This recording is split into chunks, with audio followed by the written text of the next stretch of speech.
Hola, mi nombre es Leonardo Letelier, soy académico del Instituto de Asuntos Públicos de la Universidad de Chile y tengo el honor de presentarles la primera sesión de nuestro curso online sobre descentralización, desarrollo territorial y financiamiento de los gobiernos subnacionales. En el curso de las 6 sesiones vamos a abordar temas tan diversos como el concepto mismo de descentralización, su importancia relativa en Chile, así como también el debate correspondiente en el mundo, cuestiones asociadas a financiamiento de los gobiernos nacionales y finalmente vamos a revisar temas asociados al desarrollo local y regional, que usualmente es una unidad que despierta mucho interés por razones bien evidentes. Sin más, voy a comenzar con esta primera sesión contándoles primero sobre la importancia del tema. ¿Por qué estamos conversando sobre descentralización, desarrollo territorial?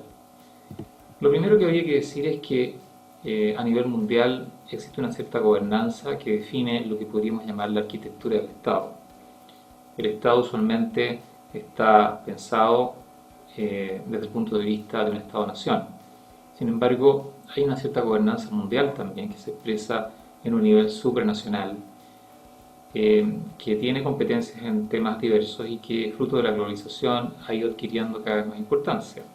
Cuestiones tales como la regulación de la normativa sobre medio ambiente, algunos derechos en la esfera internacional, existen tribunales internacionales, existen acuerdos comerciales entre países y bloques de países, así como también acuerdos en materia fiscal, en materia tributaria y otros varios ámbitos en los cuales cada uno de los Estados-nación que componen la comunidad internacional tienen intereses comunes. Por lo tanto, hay cierta gobernanza supranacional que de alguna manera interactúa con la esfera de competencia que tienen los países en forma independiente. El segundo nivel, por lo tanto, que es el nivel nacional, ha experimentado un cambio muy sustantivo en su rango de competencias como fruto de la propia globalización que les mencionaba y de la creciente interacción con el resto de la comunidad mundial en el ámbito económico, cultural, ambiental, etc. Al interior de cada país se distinguen generalmente dos niveles de gobierno que están presentes tanto en países federales como unitarios. Existe usualmente un nivel intermedio de gobierno que en Chile está representado por las regiones, pero que en algunos otros países, sobre todo federales, está expresado en la forma de estados, provincias, departamentos, etc. Y existe un nivel local que en el caso chileno está representado por los municipios, pero que en otras partes distingue múltiples tipos de municipios o gobiernos locales, tales como distritos, condados, etc. De manera que la forma en que se distribuye el poder, y el poder definido en distintas formas, tanto política como económica, como fiscal, como administrativa, es el tema de este curso y por lo tanto es el tema que vamos a estar conversando durante estas 6 sesiones. Por cierto que la modernización del Estado tiene un espacio privilegiado en el tema que nos ocupa. Desde hace ya muchos años, sobre todo en la década de los 90, se activó con mucha fuerza una reflexión, tanto académica como política, en torno a cómo se podía modernizar el Estado con miras a mejorar la calidad de los servicios públicos. No solamente la calidad, sino también la equidad, la eficiencia del Estado y un sinnúmero de temas afines. La descentralización tuvo un espacio privilegiado en ese debate como fruto de la caída del muro de Berlín y la necesidad de que varios países que generalmente se los ubica en Europa del Este, tales como Hungría, lo que en ese tiempo era Checoslovaquia, que ahora se separó en partes, Polonia y otros países cercanos, necesitaban urgentemente tener algún lineamiento respecto de cómo modernizar el Estado. Ese ímpetu que fue iniciado en ese tiempo llegó rápidamente a América Latina bajo la forma de distintos proyectos, algunos de los cuales fueron canalizados a través de Naciones Unidas, que imprimieron un cierto desarrollo en el tema que lo podemos ver hasta ahora por la vía de los programas políticos que se presentan consecutivamente y que generalmente tienen algún componente de descentralización y que admiten de alguna u otra forma que la región latinoamericana me refiero, tiene un cierto retraso en ese tema. La globalización que progresivamente ha penetrado todos los espacios de la vida cotidiana, ha jugado un papel importante en este tema también, porque conforme el Estado-Nación ha ido transfiriendo algunas competencias a nivel supranacional, de la forma que lo conversábamos hace un segundo atrás, también las jurisdicciones de nivel local, en el caso chileno municipios, regiones y en otros países con otros nombres, han adquirido más visibilidad, básicamente porque las identidades territoriales que tienen componentes étnicos, culturales, económicos, en muchas partes del mundo, incluyendo América Latina, han adquirido importancia conforme el Estado-Nación se vuelve menos visible en la comunidad internacional y deja un margen mayor de interacción en el marco de sensibilidades o identidades propias de cada territorio. Eso pasa en Chile con reclamaciones de pueblos originarios, por ejemplo, pero también pasa en Europa a través de intentos de escisión en países tales como España, Inglaterra, incluso Italia, etcétera, que uno los ve constantemente. Vamos a definir ahora cuáles son los tipos de descentralización. Hay varios tipos de descentralización. La primera es, por cierto, aquella que tiene que ver con lo político. Lo político es el reconocimiento de que las comunidades subnacionales tienen o podrían tener representación política, representantes propios que de alguna manera propugnaran ideas propias que están basadas en las necesidades de la comunidad. Y esa representación política tiene, por supuesto, varios grados de intensidad. En Chile, el año que viene, vamos a tener gobernadores regionales y hace ya unos 6 años por lo menos tenemos consejeros regionales elegidos. Y en esa dirección nos podemos mover con mayor o menor intensidad, como les digo. El ámbito administrativo es un tema que ocupa un lugar que es distinguible de los demás, tiene importancia propia. Actualmente en Chile estamos en un proceso de transferencia de competencias a las regiones y por lo tanto estamos encima de la descentralización que podríamos llamar administrativa, que tiene muchos matices, tiene también muchas aristas. Hay diversos actores involucrados, están comprometidos los sectores, vale decir los ministerios y los propios servicios que esos ministerios tienen dentro del territorio regional, por ejemplo, y la forma en que esos servicios interactúan con los gobiernos regionales, cómo se relacionan, qué competencias específicas se van a transferir, todo lo cual, si bien está definido en la ley en términos generales, requiere una implementación que supone definir cuestiones más finas que son muchas veces motivo de conflicto. Por lo tanto, la descentralización administrativa ocupa un lugar muy privilegiado en nuestra conversación. Finalmente está la descentralización fiscal, que está referida al ámbito de competencias asociada con la capacidad de generar ingresos propios por parte de los gobiernos subnacionales. ¿Qué impuestos, por ejemplo, van a ser de beneficio exclusivo o al menos de beneficio parcial por parte de los gobiernos municipales y regionales?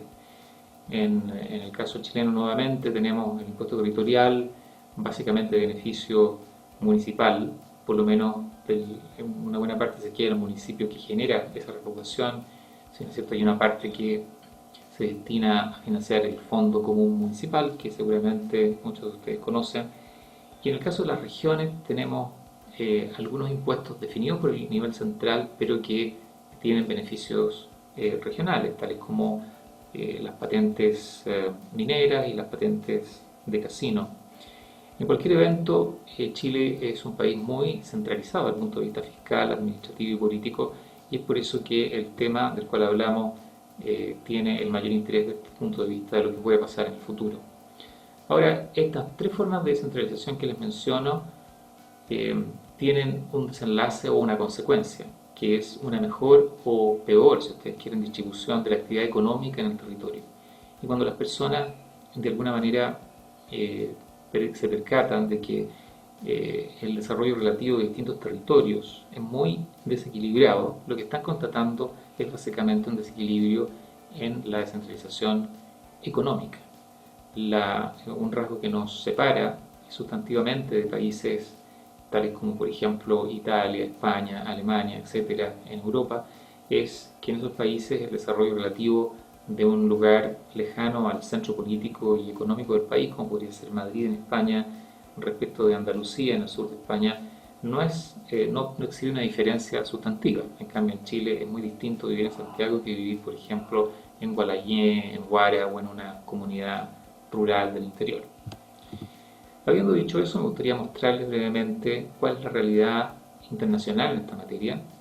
En este gráfico, que es producido por la OECD, tenemos en el eje de la abscisa la participación del gasto de los gobiernos nacionales respecto del Producto Interno Bruto, y lo propio está medido en el eje de las ordenadas respecto del total del gasto público, de lo que se llama el gobierno general. Y nosotros vemos que hay grupos de países que se ubican más en el extremo superior derecho del gráfico, en los cuales hay mucho más descentralización fiscal, y otros países que están más bien en el vértice inferior izquierdo del gráfico, en los cuales hay muy poca descentralización fiscal. Generalmente la descentralización fiscal está muy correlacionada con la descentralización administrativa y política, por lo tanto lo que vemos en el gráfico es anticipatorio, si ustedes quieren, de lo que podría pasar si fuéramos capaces de medir esas otras formas de descentralización en una métrica parecida a la que estamos presentando en esta lámina.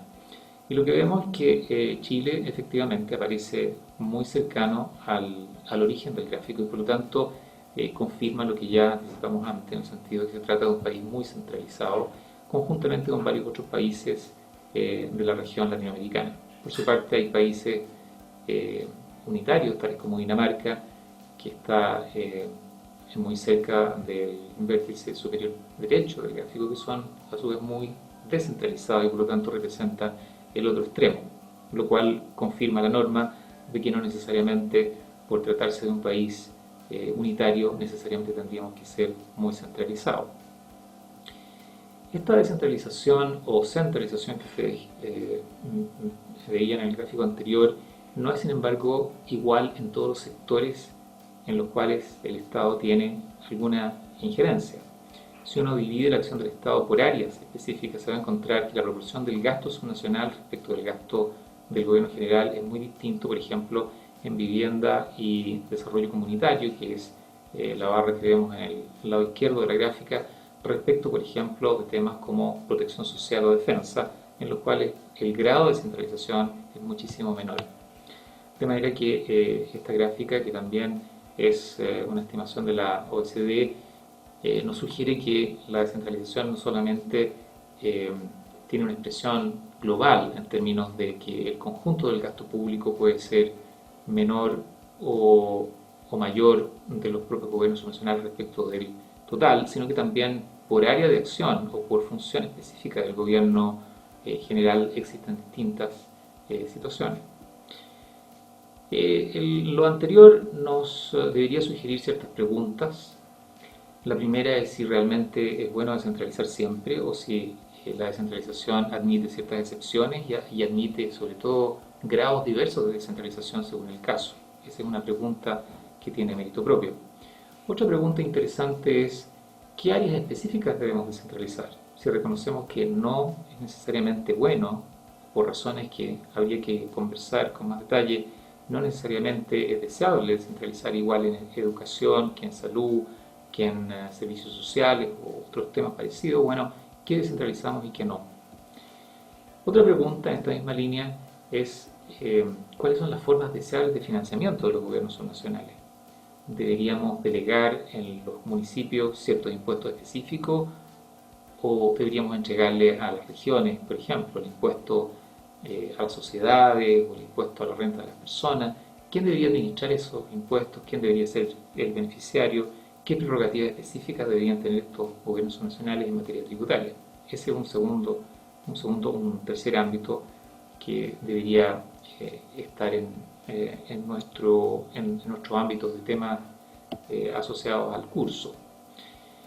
Y lo último que les anticipaba en la introducción es cómo desarrollamos los territorios. El desarrollo es algo más que solamente cobrar impuestos, definir transferencias de competencia y asignar derechos políticos.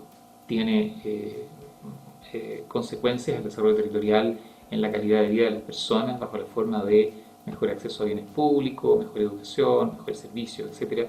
todo lo cual desemboca en alguna forma de mayor desarrollo relativo de una cierta región versus otra. Nos vemos en la próxima sesión. Chao.